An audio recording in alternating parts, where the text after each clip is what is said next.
Kelanjutan kasus penghinaan terhadap lambang negara yang diduga dilakukan Zaskia Gotik. Kemarin pemilik goyang itik ini lagi-lagi dipanggil oleh Komisi 3 DPR RI. Didampingi pengacaranya dan sejumlah artis, Zaskia hadir di gedung DPR RI.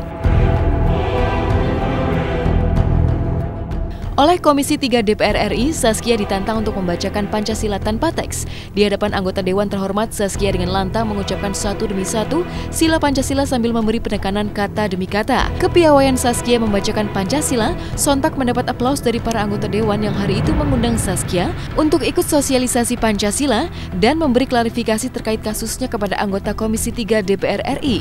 Di hadapan anggota Dewan, Zaskia sempat terlihat menangis, entah apa yang ia rasakan.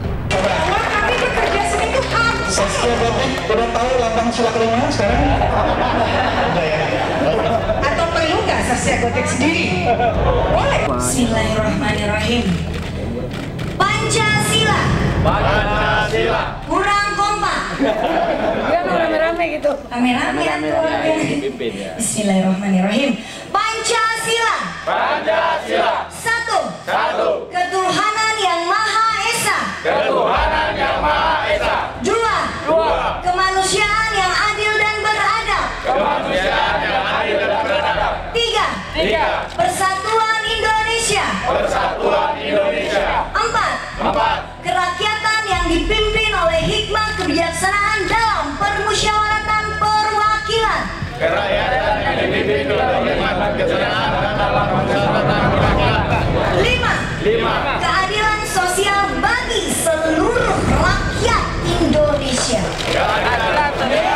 Luar biasa.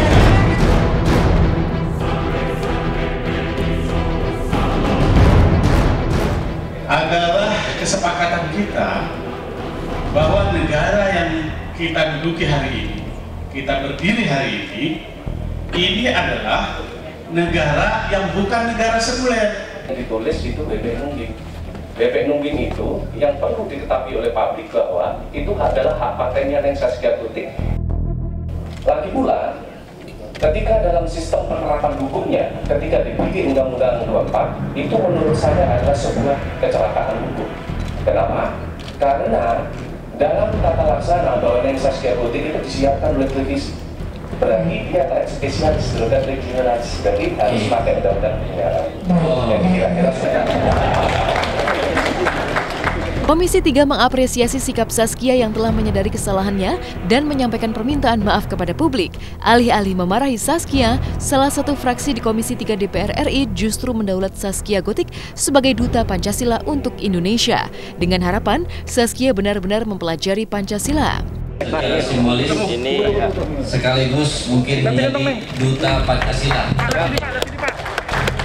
Jadi dengan ini kita menyemangati Neng Zaskia agar dia mau belajar soal Pancasila, sekaligus kita harapkan dia jadi duta Pancasila untuk Indonesia.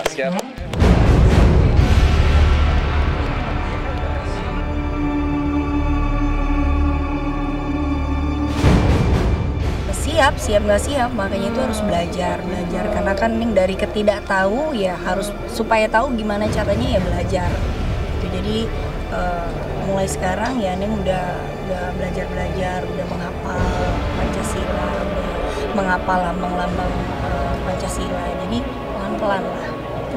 Tantangan jadi ya Neng semua ambil hikmahnya lah, betul kata Bapak bilang ya kita ambil hikmahnya dari kejadian ini, dan Neng ditunjuk sebagai duta Pancasila ya Neng sama sekali nggak nyangka gitu, bingung apa yang mesti Neng lakukan gitu loh, tapi semuanya pada kasih semangat, kasih support bahwa Neng bisa, dan insya Allah Neng akan menjalani ini dengan baik dan belajar.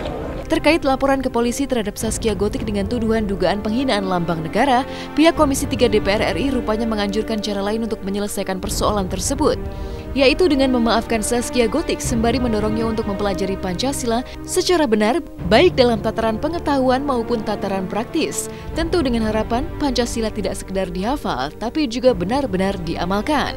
Itu kan begitu kekeh untuk tidak mencabut atau tidak melakukan tindakan apapun, tetap perkara ini dilanjutkan. Saya menghormati itu. Namun demikian, dalam proses penyelidikan di Polda Metro Jaya itu kan laporan tipe A, model A. Model A itu artinya ada harusnya pengadu dan harus ada yang pelapor. Kalau pelapor tuh setiap warga negara boleh melapor.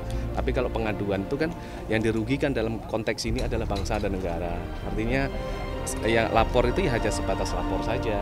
Jadi ketika ada para pihak yang mencabut atau tidak dicabut, itu artinya secara hukum ya polisi punya kompetensi untuk melanjutkan perkara itu jika ada temuan unsur delik.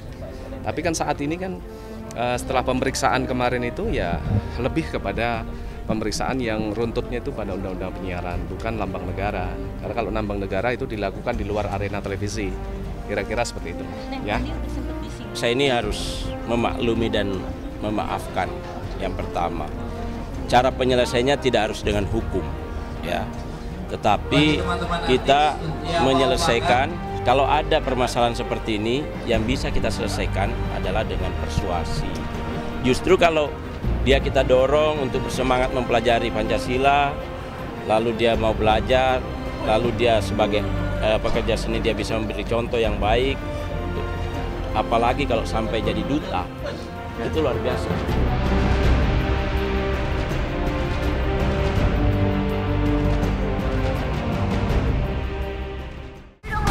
Kalau mau saya ngajarin, kamu harus pakai aturan saya.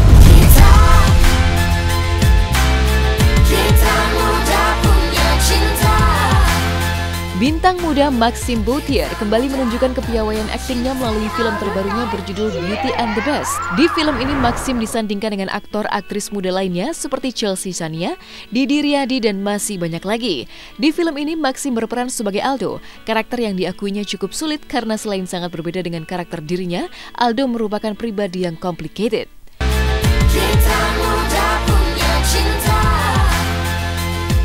Aldo ini orangnya dingin, dia tertutup sama orang lain dan dia nggak mau ikut campur dengan orang lain dan juga orang lain untuk ikut campur dengan masalahnya dia sendiri. Dia tertutup banget. Dia anaknya apa ya, kayak genius.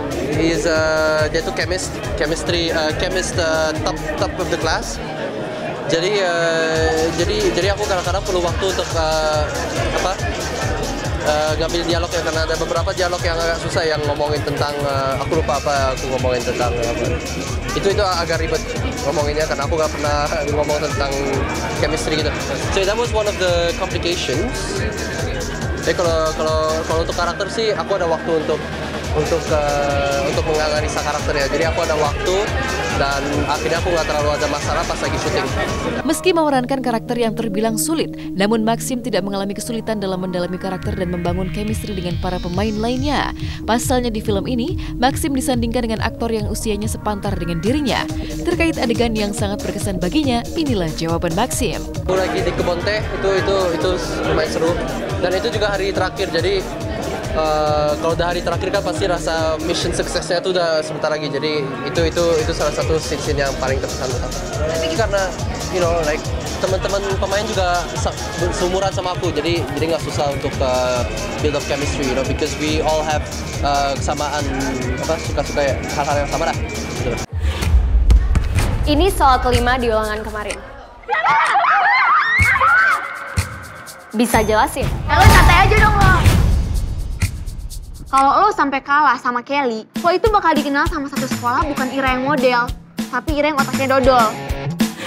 Ya, saksikan Beauty and the Beast tanggal 31 Maret 2016 di bioskop-bioskop kesayangan kalian, and enjoy the movie as much as I enjoy making the movie.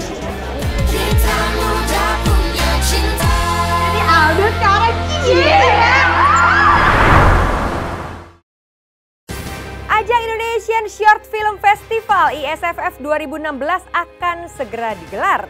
Persiapannya akan dimulai 15 April, dibukanya pendaftaran sampai dengan 14 Juli 2016. Seperti apakah persiapan para juri menyeleksi peserta ISFF 2016? Simak berita akan kami rangkai dengan syukuran film Surga yang Tak Dirindukan yang berhasil meraih 6 penghargaan di ajang IBOMA 2016. Seperti apa kebahagiaan Laudia Cynthia Bella, Fedi Nuril, dan juga Krisdayanti atas pencapaian mereka di film ini? Simak aja di Hot Shot sesaat lagi.